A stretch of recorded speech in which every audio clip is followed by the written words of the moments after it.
You got to train your reflexes. If you have an edge, that's just one thing. You can have the best strategy in the world, but if you don't train yourself to see that edge play out, unfold, or develop, you got nothing still. You just have a really good idea. In this environment, I'm going to apply some hindsight warriorness onto this chart. Now, the markets work in real time, but hindsight allows me to see how in the past the markets developed.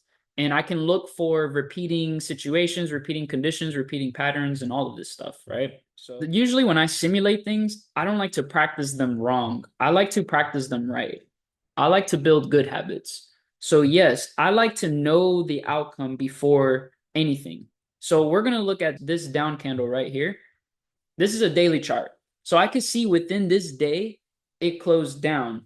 It had a nice move to the upside and rejected the higher prices, creating a wick. Once it got below that daily open price and started to move below that, that wick was pretty much established and the body of that day began to come through. And we could see that it actually ran out the previous day low. So that's just like, whoa, I have this kind of treasure map on how the day is going to flow. First, it starts, it fills up most of the body. In fact, the whole body of yesterday went right back to the open price. I wonder if that means anything. All right. So I'm noticing this that the high of this day came in at the open of yesterday. So I want to mark that. That previous day's low, it was targeted. See how price pushed from up there all the way back down to closing underneath the previous day low. It's in my mind now, the end. Now, this is where I kind of give myself a little bit of uncertainty, but this is the power of having a sense of direction. Now that I know the day is going to close down, these are the conditions right here. The high is going to get put in around this open price of yesterday, and it's going to target this bottom part, the low. So I want to move in there knowing that idea. I have that idea. I have that template in mind, how that daily candle is actually going to come through. So these, what I'm doing, the vertical lines, I call them frames. I'm framing up the days. These are time frames, not the chart. I'm on a daily chart. What I'm setting on this chart is frames, daily time frames. So now I'm setting up the context and parameters for the day that I'm actually trying to build. I don't have to reference anything way over here. I don't have to mark up nothing over there because that's irrelevant. Current price is over here. So I'm framing out where I'm at. I already see the targets. I see the goals. I see the intention. Now what I do is I break it down, and I already took off the candles development so that when I drop down, I don't actually see the storyline. I have the outcome in mind. I see it. It's going to be a down candle. I have it all in mind. I just don't actually know how it's going to unfold on, say, an hour chart. I didn't give that to myself.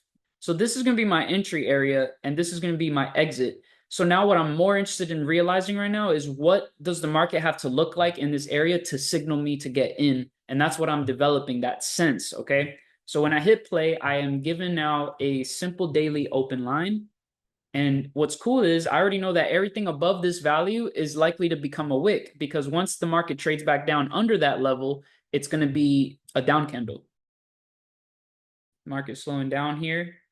Okay, so I'm watching why. It's because there's something there to interrupt the price flows.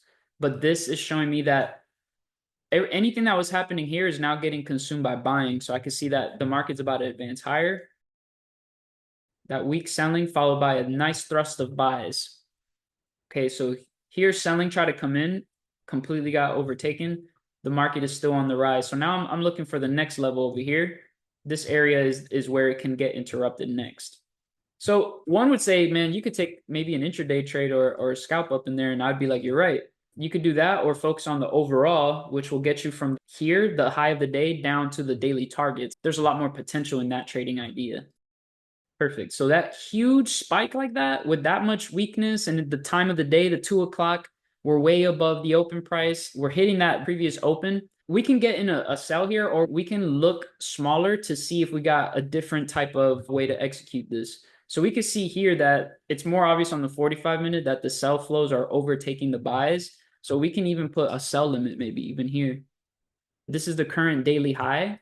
So we let the market turn before we get in so that we can have a valid stop loss, a nice tight stop, and a sense of direction. Like, okay, now the market is actually pointing in the direction we want it to go, and we have a level above us that we could put a stop at.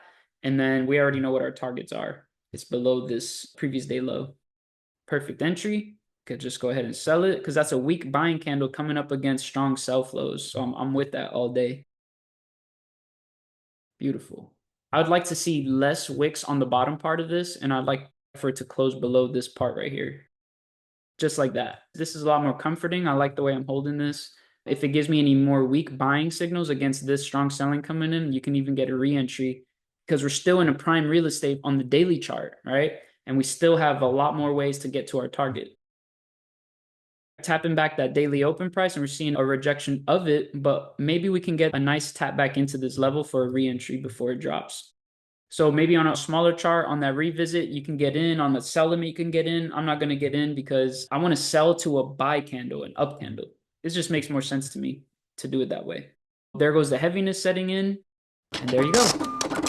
Simulation. What else to do? I'm out. Peace out.